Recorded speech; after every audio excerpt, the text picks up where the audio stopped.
যখন একজন নগ্ন নারী অনেক পুরুষের সামনে থাকে তখন তাকে অনেক বাঘের মধ্যে একটা হরিণের মতো মনে হয়। স্ত্রী যতই সুন্দর হোক না কেন, তবুও কিছু কিছু পুরুষের অন্য নারীদের সাথে শারীরিক সম্পর্ক করার ইচ্ছাটা অনেক বেশি থাকে। যেসব নারীর যৌন ইচ্ছা বেশি থাকে তারা অনেক বেশি স্মার্ট হয় এবং তাদের মনটা খুব ভালো হয়। প্রতিটি নারীর নাভি ভিন্ন ভিন্ন আকৃতির হয়ে থাকে, আর এটি একটি পুরুষের জন্য দুর্বল জায়গা। সাইকোলজির মতে একটা পুরুষ যদি একটা নারীর নাভি দেখে ফেলে তবে তাহলে তার প্রতি সে অনেক বেশি দুর্বল হয়ে যায়। চরিত্রহীন নারীরা যখন কোনো সুদর্শন পুরুষকে দেখে তখন তার মায়াবী দুটি চোখ দিয়ে তাকে ঘুরে ঘুরে দেখতে থাকে আর ঠোঁটে মিষ্টি মিষ্টি হাসি আঁকে।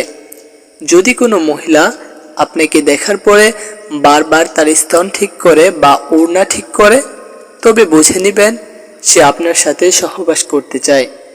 যেসব মহিলারা অনেক মেকআপ করে নিজেকে আকর্ষণীয় দেখানোর জন্য ও শরীরের অঙ্গগুলো খোলামেলা করে রাখে তবে বুঝে নেবেন সে কোনো পুরুষকে তার প্রতি আকৃষ্ট করতে চাইছে।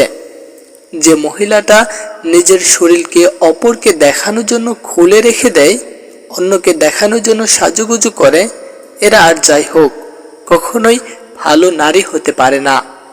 এইসব নারীদের চরিত্র ঠিক থাকে না, আর এইসব নারীরাই একাধিক পুরুষের সঙ্গে সহবাসে লিপ্ত হতে চায়। মনোবিজ্ঞান বলেন, পুরুষ যদি কোনো নারীকে সহবাসের সময় বারবার ভালোবাসার কথা বলে তাহলে সেই নারী ওই পুরুষকে সারা জীবন ভালোবেসে যায়। বিজ্ঞান বলে, ভালোবাসার সম্পর্কের মধ্যে যৌনতা হলো একটি পাঠ মাত্র। সহবাস ছাড়া যেমন ভালোবাসা পূর্ণতা পায় না, তেমনি ভালোবাসা ছাড়া সহবাসের পূর্ণ মজাও পাওয়া যায় না। মহিলাদের সহবাস করার ইচ্ছা থাকলেও সে কখনোই তা প্রকাশ করে না। সে সবসময় আকার ইঙ্গিতের মাধ্যমে পুরুষকে বোঝানোর চেষ্টা করে। আর যেই পুরুষ এই আকার ইঙ্গিত বোঝে না সেই পুরুষের সাথে মহিলারা সহবাস করতে চায় না।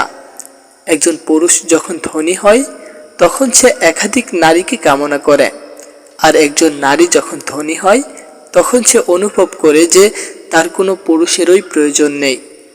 যখন কোনো মেয়ে আপনাকে দূর থেকে দেখে এবং কাছে আসার সাথে সাথে দূরে তাকানোর ভান করে তখন বুঝবেন সে আপনাকে অনেক বেশি পছন্দ করে। মনোবিজ্ঞান বলে, ছেলেদের তুলনায় মেয়েদের সহবাস করার ইচ্ছাটা অনেক বেশি থাকে, কিন্তু মেয়েরা কখনো তা ছেলেদের সামনে প্রকাশ করে না। আপনি যদি কোনো মেয়েকে আপনার প্রতি আসক্ত করতে চান তবে তার সম্পর্কে অনেক বেশি প্রশংসা করুন। এর কারণ মনোবিজ্ঞান অনুযায়ী একজন মেয়ে তার নিজের প্রশংসা শুনতে অনেক বেশি পছন্দ করেন। মনোবিজ্ঞান মতে আপনার যদি বারবার শারীরিক সম্পর্ক করতে ইচ্ছা করে তাহলে এই অভ্যাস একসময় আপনার শরীর এবং মনকে অনেক অসুস্থ করে তুলবে।